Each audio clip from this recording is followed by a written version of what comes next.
Hello बच्चों, चलिए प्रश्न को समझते हैं। दिया गया प्रश्न कुछ इस प्रकार है, जिसमें हमें कहा जा रहा है समीकरण sine theta plus cos theta बराबर 2 के हलों की संख्या कितनी होगी वो हमें बताना है। चार विकल्प हमें दिए हुए हैं। पहला विकल्प 1 है, दूसरा विकल्प 2 है, तीसरा विकल्प 0 है और चौथा विकल्प अनंत है।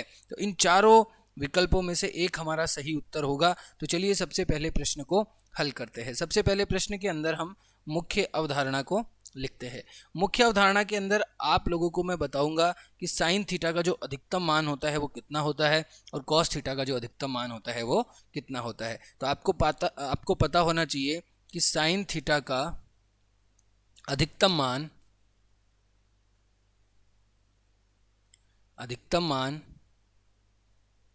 क्या होता है, और इसी प्रकार आपको ये भी पता होना चाहिए कि कॉस थीटा का अधिकतम मान कितना होता है। ठीक है, साइन थीटा का और कॉस थीटा का जो अधिकतम मान होता है वो 1 होता है, इसका भी 1 होता है। ठीक है, अब हम प्रश्न को हल करते हैं। प्रश्न में हमें क्या कहा गया है? प्रश्न में हमें एक समीकरण दिया हुआ है। समीकरण क्या है? समीकरण हमें दिया हुआ है कि sine theta plus cos theta बराबर 2। ठीक है, तो इसके हलों की संख्या कितनी होगी वो आपको बतानी है। तो सबसे पहले इस प्रश्न को समझने के लिए मैं आपको यहाँ पर एक ग्राफ बनाता हूँ और उस ग्राफ के अनुसार इस प्रश्न को समझाने की कोशिश करता हूँ। जैसे मैंने ये एक ग्राफ बनाया, ठीक है, ये ग्राफ बनाया जहाँ पर आप लिख सकते हैं ये यहाँ पे आपका 0 है।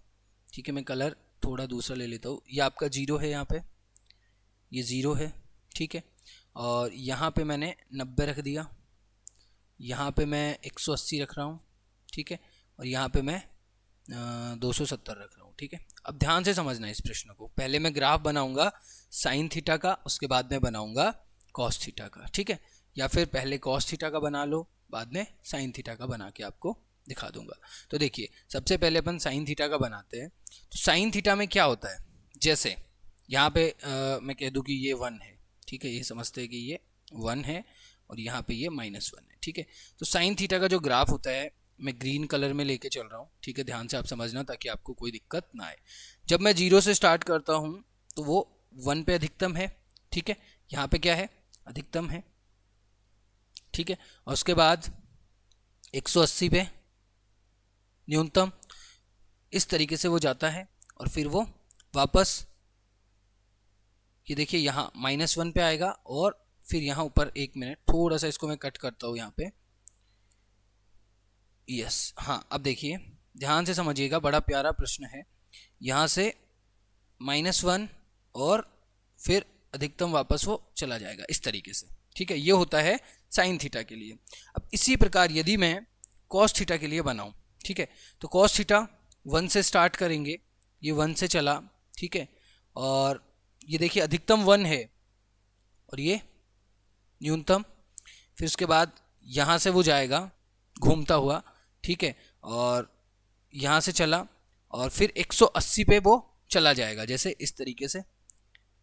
और उसके पश्चात वो इस तरीके से 270 से 90 से इस तरीके से होते हुए वो चला। 1 मिनट में वापस इसको थोड़ा सा कट करना पड़ेगा क्योंकि लाइन जो था वो अच्छे से नहीं बना। अब देखिए, यस, हाँ, अब देखिए यहाँ पे ये है। तो मैंने कहा कि ये 90 से स्टार्ट हुआ, यानी 90 से। ठीक है, और इस तरीके से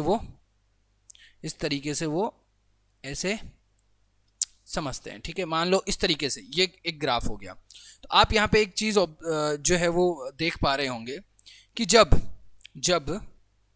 मैं आपको समझाता हूँ, देखिए अच्छे से समझ में आएगा आपको कि जब आप यहाँ पे देख रहे हैं कि जब साइन थीटा का अधिकतम मान 1 होता है, ठीक है, तो उस टाइम पे कॉस थीटा जो है वो न्यूनतम होता है।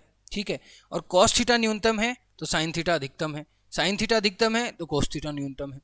मतलब ये हुआ कि यहाँ पर साइन थीटा और कॉस थीटा का जो अधिकतम मान है वो कभी भी बराबर नहीं हो सकता। ठीक है, कभी भी बराबर नहीं हो सकता, एक साथ कभी भी नहीं आ सकता। इसलिए इस प्रश्न के अंदर जो हलों की संख्या होगी वो कितनी होगी? 0 होगी, शून्य होगी, क्योंकि संभव नहीं है कि साइन थीटा और कॉस थीटा के जो मान हैं वो एक साथ बराबर आ जाएं। आप देख पा रहे होंगे कि यहाँ पे जब साइन थीटा, आप यहाँ पे समझिए कि जब साइन थीटा अधिकतम होता है तो आपका जो कॉस थीटा है वो न्यूनतम होता है, न्यूनतम होता है ना। तो इसीलिए इन दोनों के जो मान है वो संभव नहीं है, इसलिए हमारे इस प्रश्न के हलों की संख्या जो होगी वो 0 होगी। तो हमारा सी जो है वो सही जवाब होगा। आशा करते हैं यह प्रश्न आपको समझ में आया है। धन्यवाद।